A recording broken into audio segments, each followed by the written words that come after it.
Normally, I bring you all the latest sports news and interviews. I report on triumphs and disappointments of top-level competition, but these are not normal times, and that means that sport has changed too.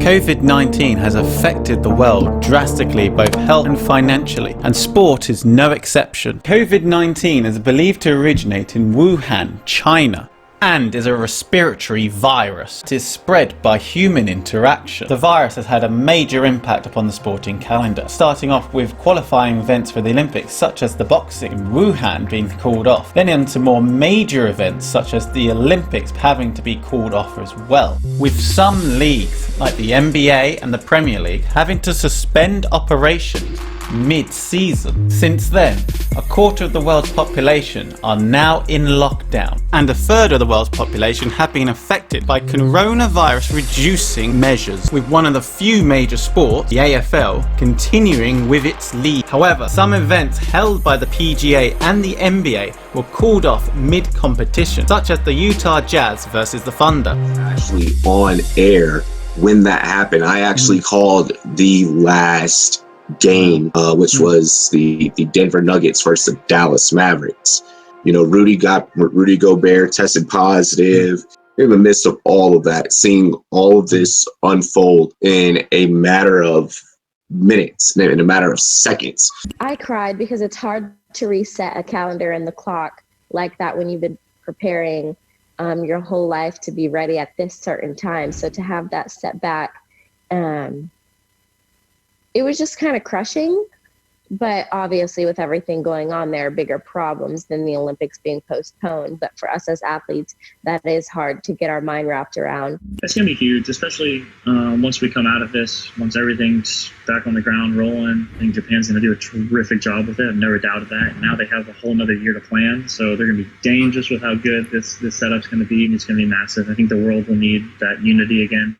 We obviously have a bigger priority in the health of the whole globe. You know, we don't know how this virus will progress. We don't know when a vaccine will be available, how things will work with each different nation and the curve of the virus as it's moving through this first wave. So until we have a vaccine, we just don't know. But we're as sure as we can ever be about anything that the Games will go ahead next year. And it was absolutely the right decision. Practically speaking, there was no way to do it and be safe and guarantee that nobody will get sick from playing even against each other. So it's too many unknowns at the moment, and what we do know is pretty scary.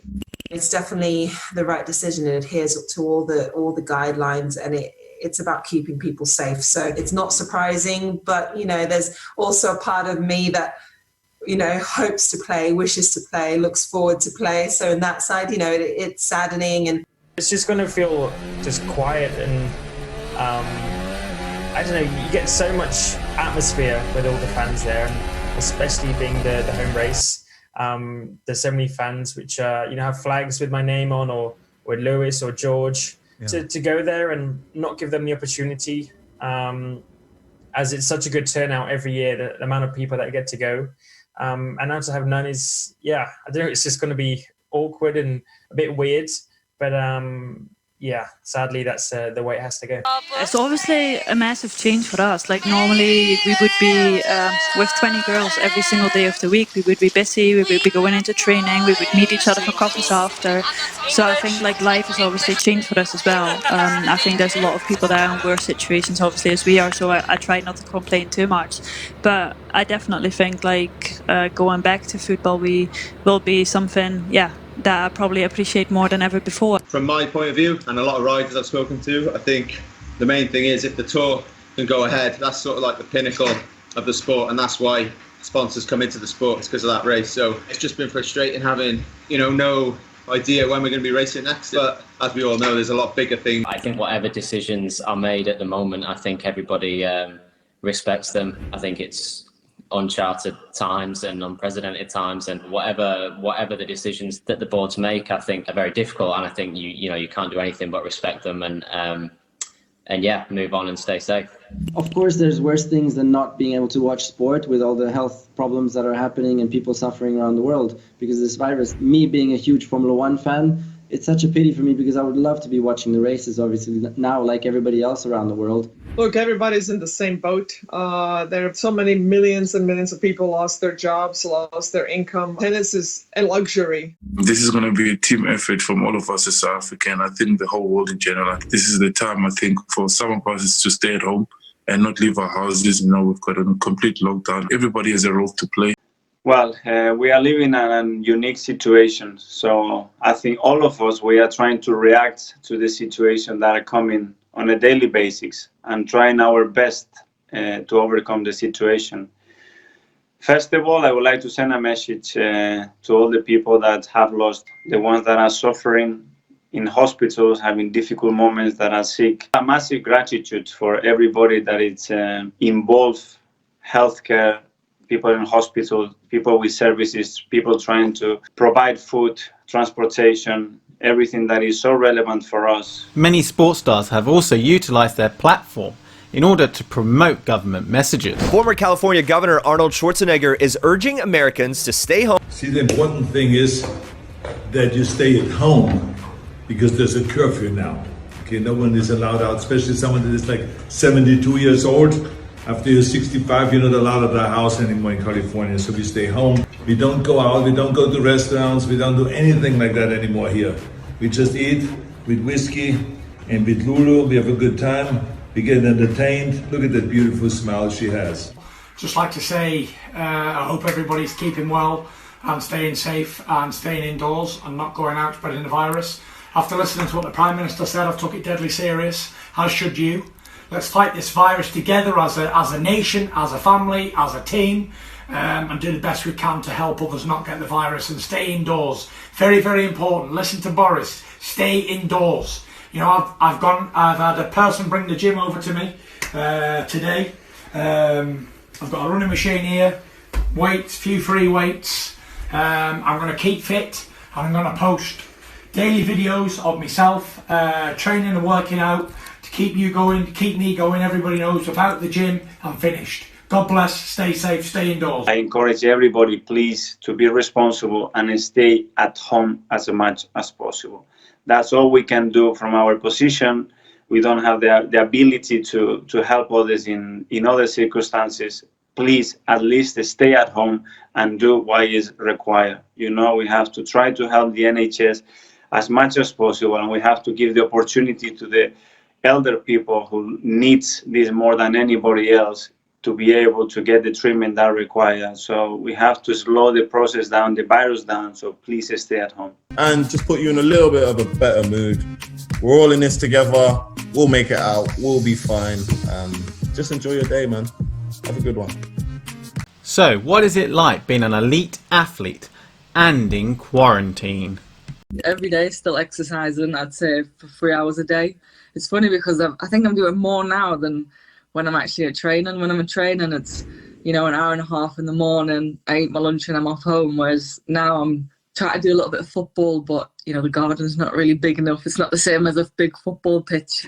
So then I have to go on the bike to get some fitness, but then I have to go lift some weights to get a bit of strength as well. So I'm kind of going from one form of exercise to the other, so it's taken a lot longer than it normally does. As a road cyclist, someone who's used to being up and down a black line, I'm probably quite well prepared for being stuck in a garage staring at a brick wall, and we can still get out on our bikes, which is nice. I'm probably more of a lone trainer as well. I don't tend to train with other people, so it's not so bad. It's not been, I certainly haven't been struggling like I know some people are really struggling with it. If it were up to me, I would have wanted to stick to what my normal routine has been, but that's not the case. So where do we go from here and figuring out how to get better? I mean, that's not something that has to just be completely gone or obliterated because my normal routine isn't the same as what it once was. You know, I have a new routine now. My workout is not the same. I mean, I still have very limited pool time. I can still actually do my normal lift routine. My strength coach has weights in his garage, but you know, it's a new routine for everybody. Currently in Sydney, Australia, in a 2-week quarantine in government-run accommodation. We brought out our own bike trainer that you basically put your road bike onto and you can ride indoors. And we've actually brought quite a lot of gym equipment with us, so we've brought a Swiss ball, which we've inflated when we've got here, and a gym mat, and we've got like resistance bands, and we've tied them to the clothes rail, and we're like doing some swimming sort of stuff with that. I've definitely enjoyed a bit more home time. I guess home time is a bit of a novelty when you're a cricketer because you're away so much. So the first 3 weeks were absolute bliss, sort of being at home, spending time with partner and things like that, and having a bit of time to put the feet up and just be on your sofa, really. It's a bit of a treadmill international sport. You don't really get a chance to step off it and reassess where you're at and kind of what you want to do moving forward. So trying to use that time. The fact the Olympics was getting closer and closer and closer was getting a little more daunting and daunting. And not to say I didn't think we were ready. I think we would have been ready at that time. But for this to have come now, it has been a bit like intense. I was finding things until we've been given this chance to kind of sit back, look at it and relax a bit. And I've actually really enjoyed the non-structured life. I like to not be told I needed this time away from everyone and to kind of sit back to realize how much I miss it and I want to be back. Totally relate to that. I think when you just go from club season to tournament to club season, I don't think you realise how much pressure you're actually under. Yeah. And I have felt like, especially having 3 games in a week, I feel like this weight's been lifted off my shoulder. So I never thought I felt that stress mentally, but I think I've realised how kind of stressed I have felt. My mum says I've got a bit more of a glow in my face, but I think it's just off the sun. It's nice to sometimes have that break and then learn to love it again as well. Like I've enjoyed just having a kick about with the football, doing tricks, flicks, and because sometimes on a club schedule it's like tactical a lot of the time and you forget the reason why you grew in love with the sport in the first place.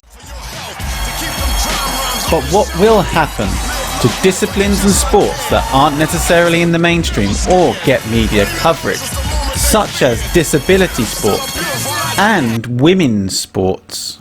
There will be a lot of excuses that come out of this for why sports are contracted or why, staffing, especially those who cover women's sports or even women who work in the industry are laid off. Women working in the electronic sports media, especially those who are older, the industry is already looking for an excuse to let them go at the drop of a hat. And now we have this to go along with the financial impact of COVID. We can't lose that momentum. It's a huge 18 months ahead for, the world of women's rugby, not just Wales women's rugby. So, you stop that momentum, you're gonna fall behind. And also it's an opportunity for us to push forward as athletes as well. But taking it back to the COVID-19, even with this huge spike in readership, advertising is way down at news sites. And so when sports come back up, there's going to be an intensity toward creating content that generates a ton of page views. And that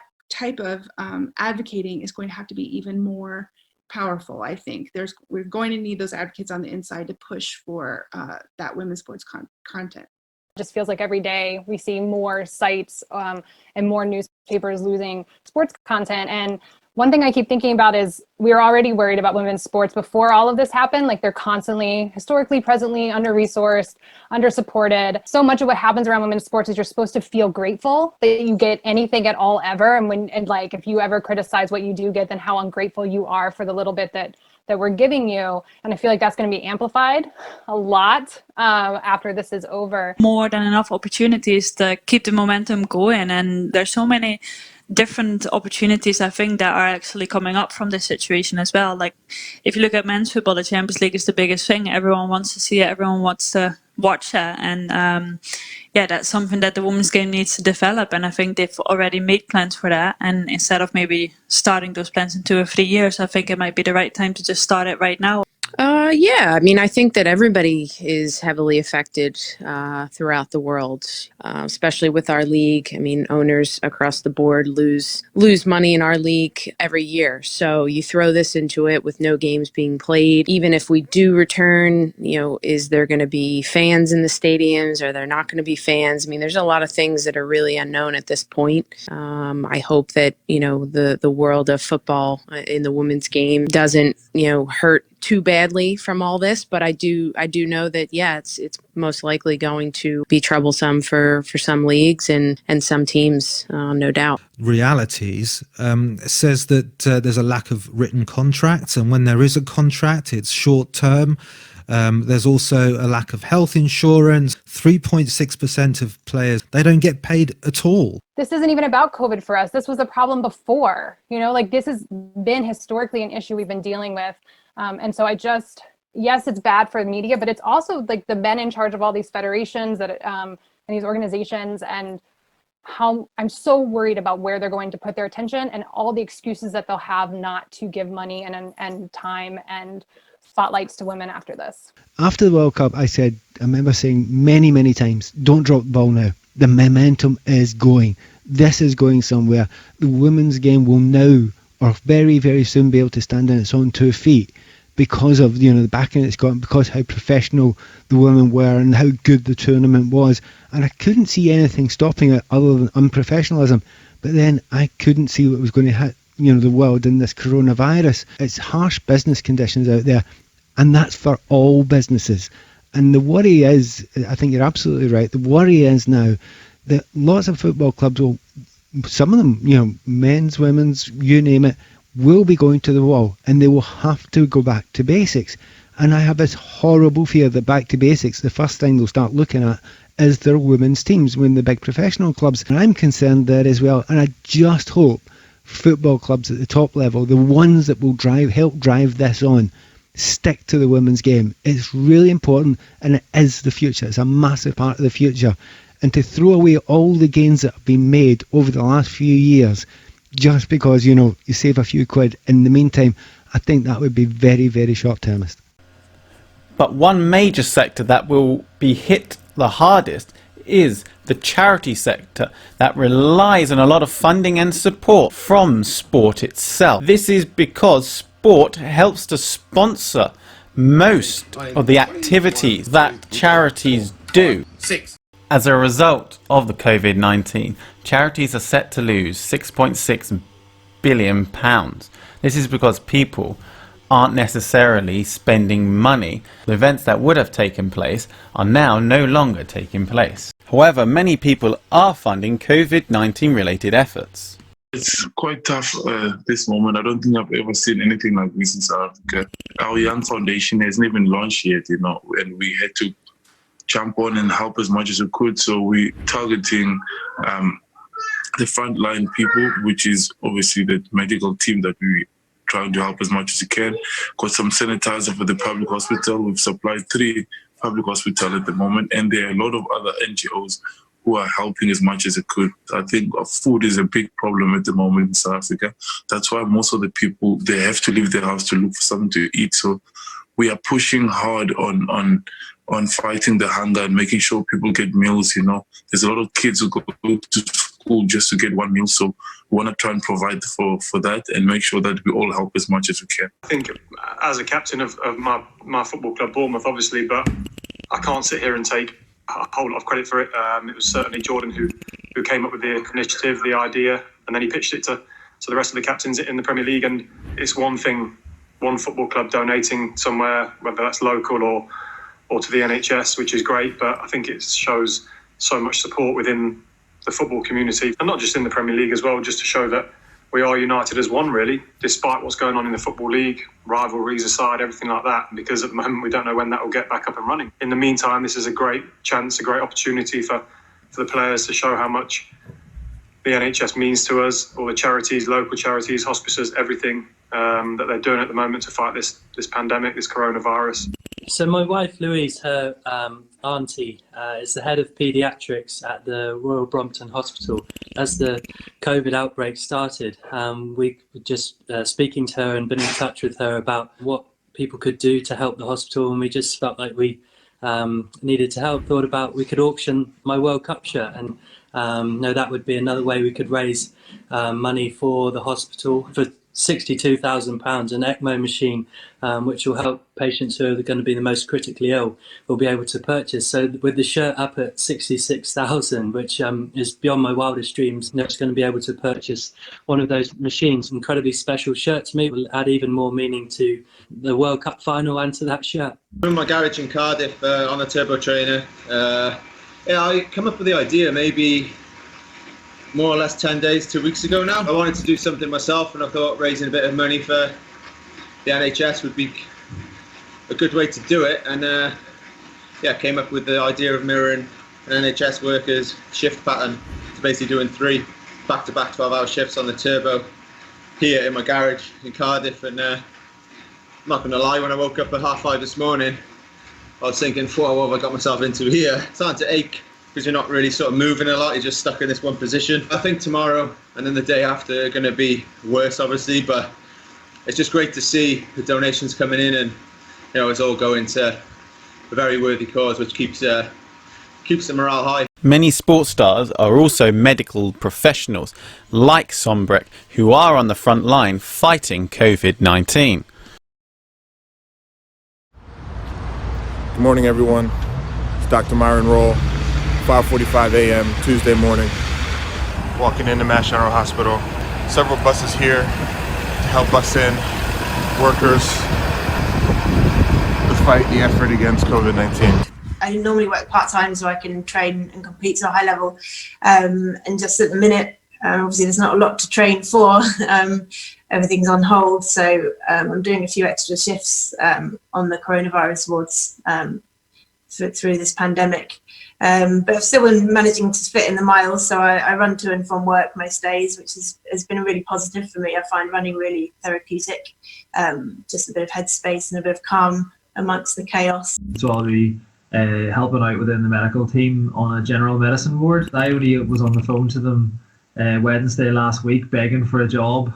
So they were like, yeah, we have one for you, come on up. If anyone's ever been on a rowing machine, it's not very stimulating. Out in the water is beautiful, you've got lovely scenery and you get to push your body, and you see yourself going fast past the hedges, but inside nothing moves, just you, and it's the same movement over and over for 2,000-3,000 times each session, and it's a very welcome change for the next few months, but it'll be very challenging to continue a full training program alongside that. Medicine's always been the number one, and to be honest, I've missed that element of my life over the last few months. I landed back from Australia about 10 days ago now.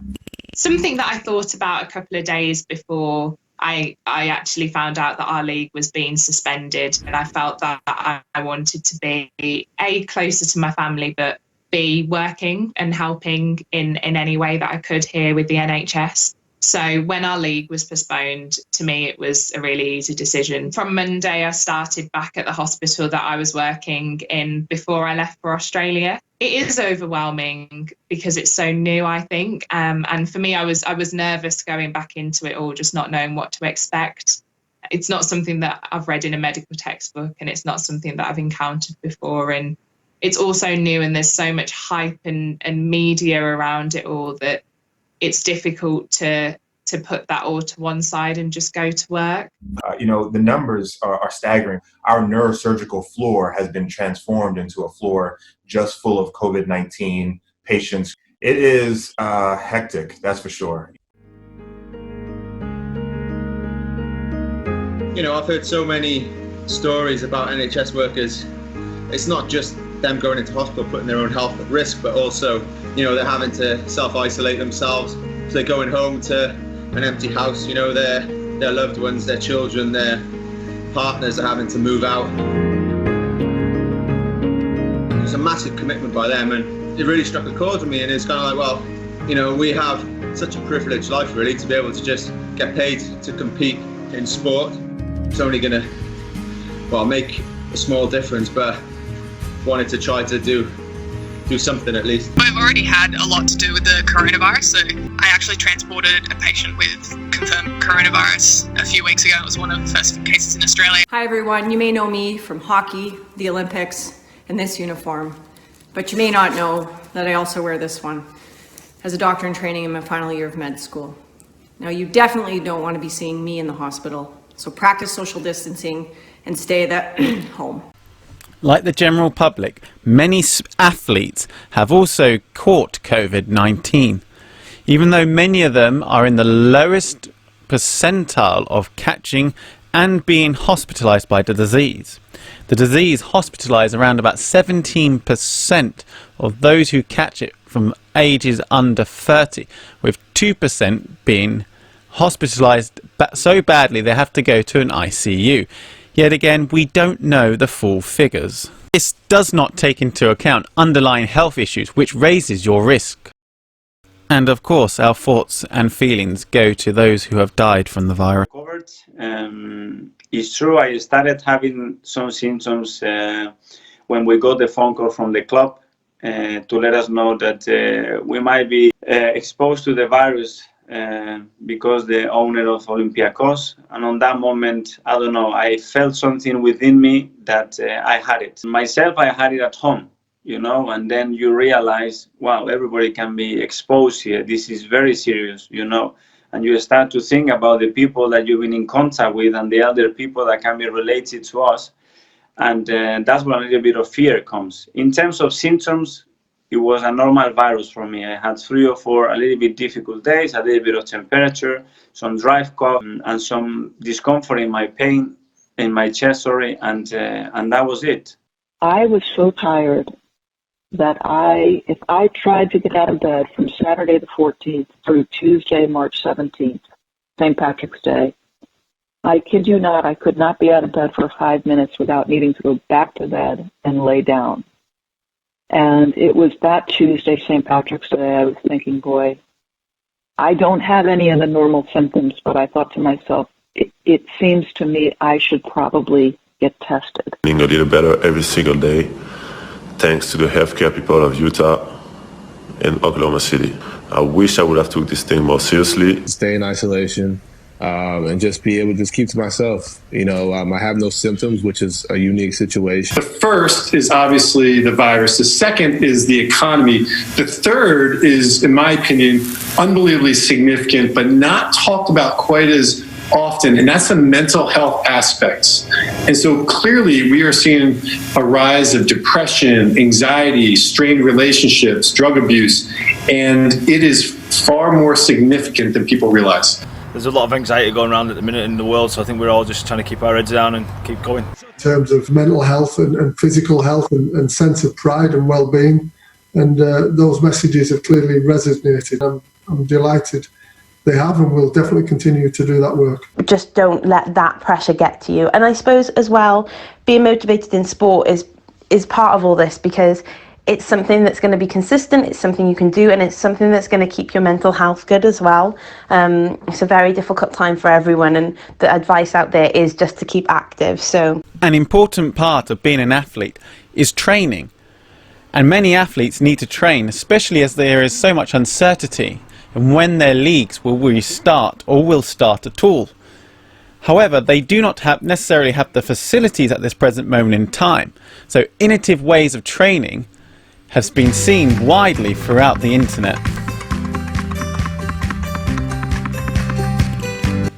Training is becoming a struggle and a challenge, as some athletes are better positioned to meet these demands because of funding and the type of sport they do.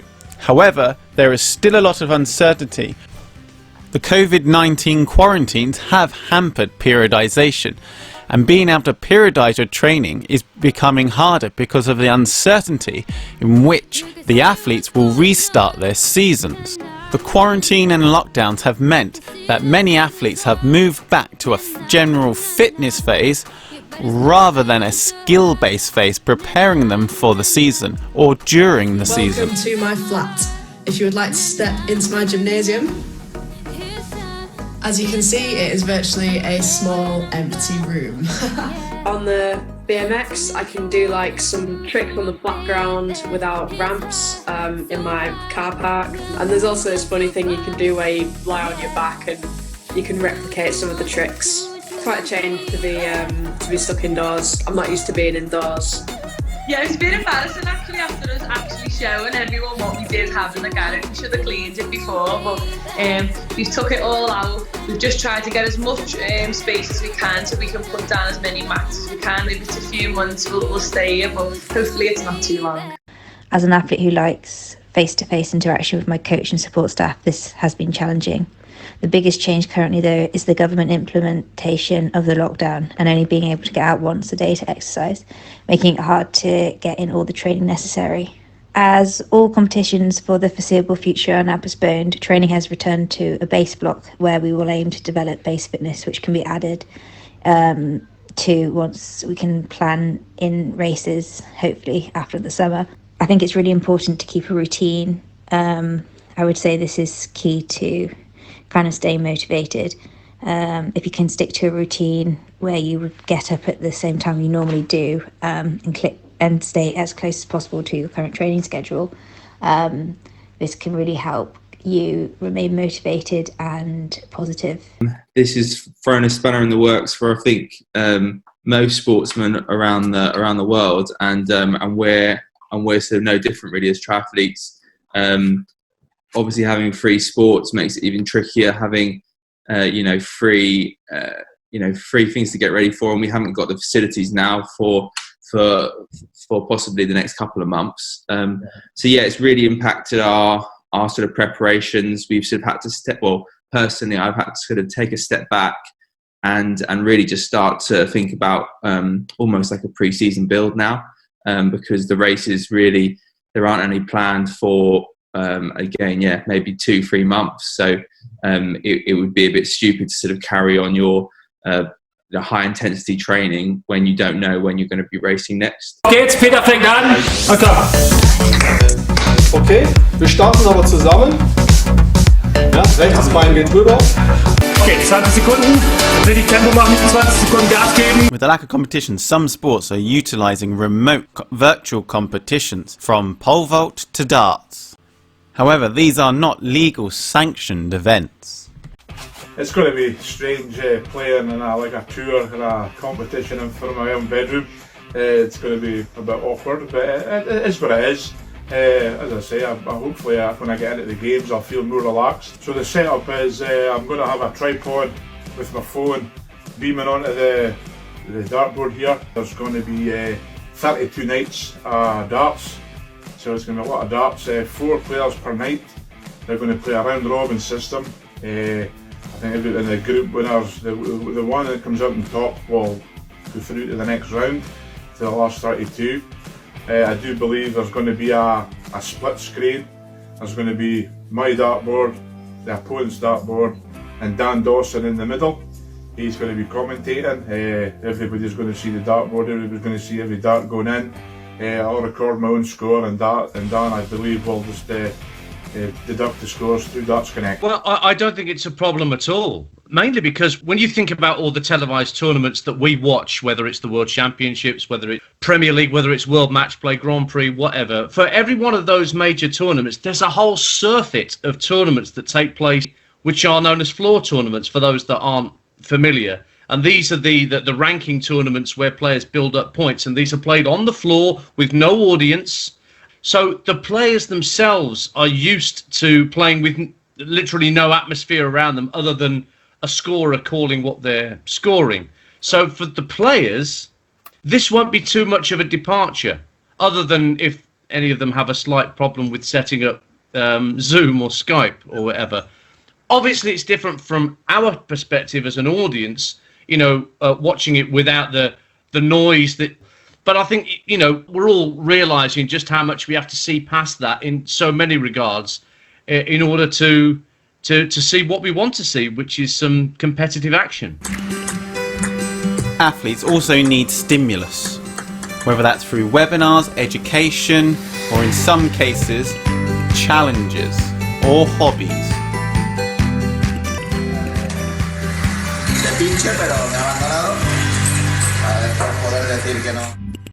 Modern technology has meant that these challenges are able to go viral. Look at that! Thank God the Olympics is going to be there, so. In a world where there is not much sport on mainstream telly, some of these challenges are receiving mainstream coverage. Important for athletes to remain fit in these important times, and some athletes are finding more bizarre ways to keep entertained during a period of lockdown. All I will say is, do not necessarily try these at home.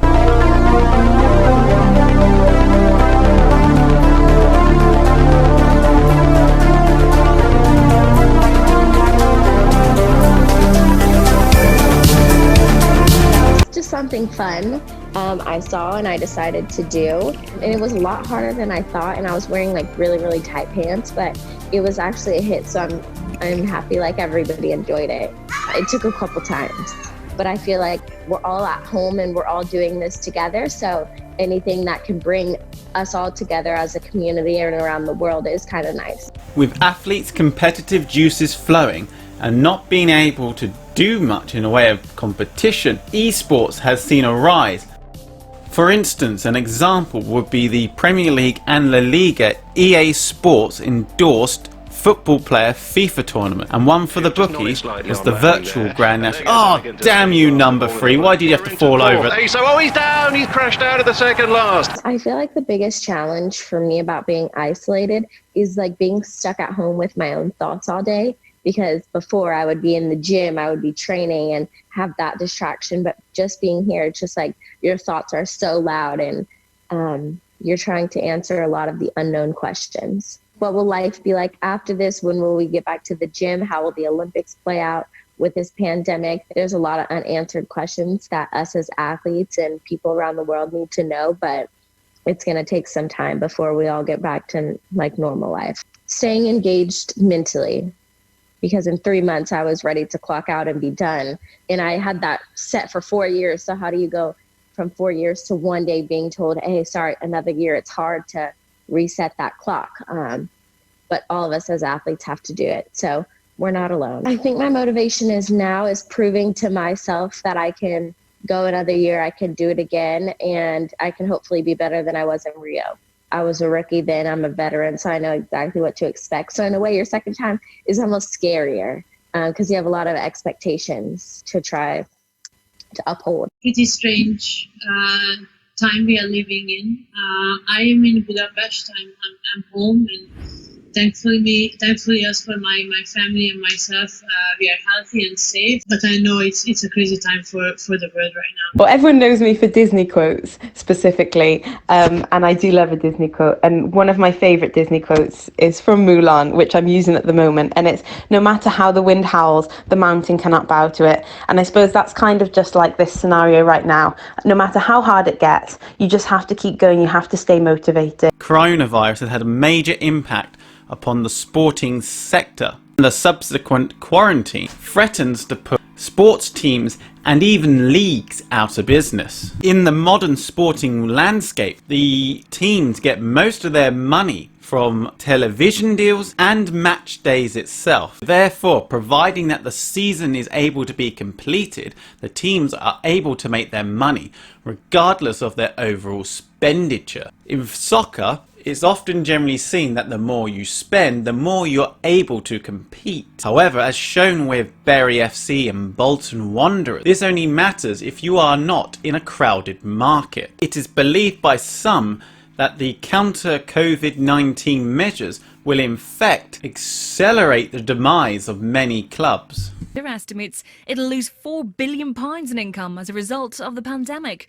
making it a worrying time for smaller charities. The football crisis here financially is slightly inverted. You have the biggest clubs with the biggest revenues, but those are also the clubs that are potentially going to be hit the hardest. They take the most from television income, they earn the most from match day income, and they perhaps owe the most from transfers and wages. Priority right now is not so much deciding who finishes where, but preventing clubs from falling into financial oblivion. Clubs can't afford to spend too much. The selling clubs perhaps can't afford to hold out for too much either. So it's probably likely there'll be a deflation on both sides of the argument. Football will eventually recover, but the idea that teams and clubs are going to be spending hundreds of millions of euros like they were before, that doesn't feel like that's going to be happening anytime soon. And so the season, then the projected losses are apparently around 700 million euros, which would be catastrophic for a lot of teams and could put a lot of them close to bankruptcy. Obviously, match day revenues, they haven't had any of them for almost 2 months. Division of my business, which is play-by-play, I watched it just disappear. And that was when I knew, okay, I need to go ahead and I need to quarantine myself. If there is a $1 billion entity, a $1 billion business like the NBA that is capable of just completely shutting down, then clearly I need to take this serious. If there is not going to be very, very important decisions by the government to support the sports section, not only football, based on investment from owners, shareholders, or sponsorship revenues. This will be a big problem. And again, maybe the natural selections that will come will have a result of a more solid and safer environment. But frankly speaking, I don't think it's envisageable to be happy and see somebody dying out because of lack of sponsorship. Why am I on calls with chairmen and owners of EFL2 clubs who are desperate, who don't know how to pay the next wage, are worried about their clubs going bust? You have to have a social approach in times like this. This is not about the 20 Premier League clubs. It's about the game, the FA, the grassroots. It's about everything in the game. The Premier League and the clubs are the only people who can stop this becoming absolute carnage economically and saves for the fans at the lower levels. And my view is it's something that should be done very quickly. With the coming to the end of the lockdowns, many sports are looking to restart, with some sports like tennis, mixed martial arts and golf still being able to operate to a lesser extent during the lockdown. There is a financial and sociological argument to restart the season. So how do we restart the sporting calendar and at the same time make it safe? Especially as the athletes and animals need to be able to periodise in order to perform at their elite at best. We say it, for those of us who love sport and see sport as way more than just simple competitions, they're the anchor points in the lives of so many young people, and that's why charities like Greenhouse are so essential. That we do also have to accept, along with every other sector, that sometimes you just have to take a back seat. There are other things that are just as important. But sport will bounce back, and I honestly think that it will lead the way in a post-pandemic world. Will we all be doing the same things again? I doubt it. I hope we don't, actually. I think smart organisations, whatever sector they're in, are figuring out how to be even smarter and more resilient when they come out of this, and sport has to adapt and respond to those changes. We kind of forget how much we are lucky to have sport, how lucky we are that we can swim, and there's something great that we can do. And now that it's taken away for a period of time, I think we are going to appreciate it even a lot more. Just to get in the pool and be able to train. So I think for 2021. I think there will be a lot of great results from the fact that now we appreciate that it's happening, and we appreciate that we can train and prepare, and this time is definitely great to reflect. Somewhere along the line, I hope and pray that baseball will start up. That will be so wonderful. That will be a rainbow after the storm. That things are going to get better. I think me myself, I've really missed watching rugby and football games, and once we get back training on the road like normal, it'll be a great feeling. I feel uncomfortable at this stage, even talking about football as a narrative, because there are people dying every day. There are stresses on the NHS, and that has to be our priority. Do I want to resume football? Absolutely. So when it's safe and the government says it's absolutely fine for players and all the support staff that follow football to return, then I'm 100% behind that. Almost a little bit sickening, quite frankly. I get the need and the morale boost for the nation to watch football again. We know how much we all miss sport, but there's a bigger picture here of people's health, and footballers are not immune. The staff that are going to be at football matches are not immune to it, and it feels as if they're all kind of pawns being used in a game of riches. We don't want to make the case ahead of public opinion. We're making the case to say we're ready when you're ready, when the public health advice is ready. We can be one of the first to go. We don't have to have Premier League footballers trained for 6 weeks in our sport.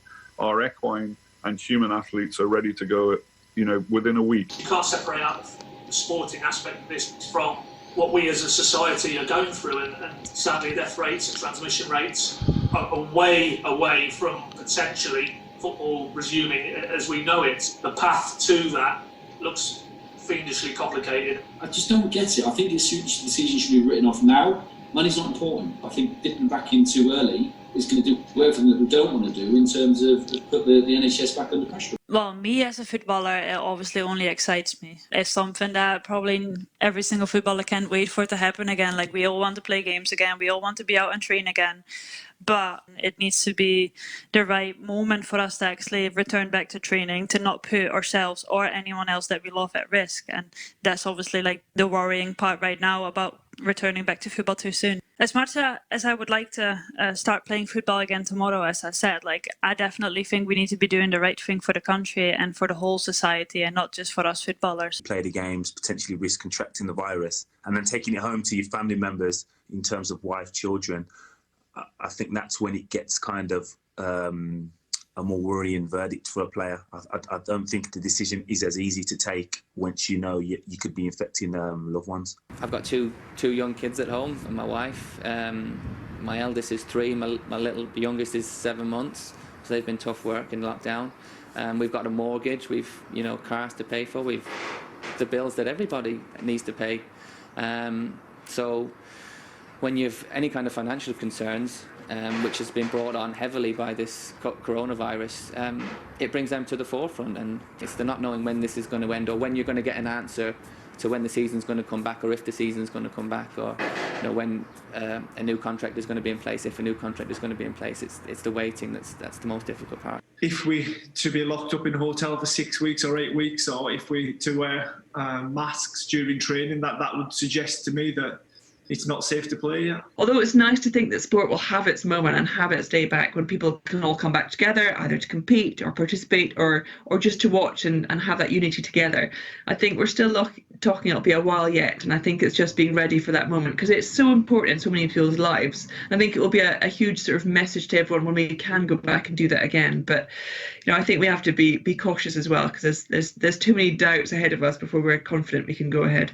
I hope that everybody's able to come together and we're all able to be maybe still with a tad of a touch of social distancing, but it is important that sport does have the opportunity just to help communities out of this dreadful period. But of course, we're not oblivious to government edict and public health guidelines, so it can only be done if it's entirely safe for both the athletes and obviously communities that want to come out and support them. The close contact of footballers during the game, during the meal times, during the training and the proximity of the fixtures, all of that makes footballers much more prone to developing infection.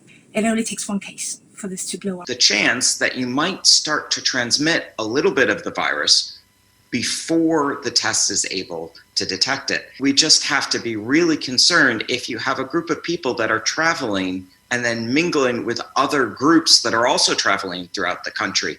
This is a really effective way to spread a disease. Avoid playing competitive football in the coming weeks and try to be prepared for the start of a good competition next season. What's great is, I'm getting messages from people around the world who are struggling during this period because they're not getting to watch sports. And it just shows how significant sport is in people's lives. It brings us all together. And it's so exciting and captivating. And so I don't know how exciting it's going to be for people watching on TV, but it's going to be better than nothing. And sport will return soon at a date unspecified. The drama, the tears and the cheers will all be back. But sport, just like society, could be very different in the years ahead. And we wish a better time.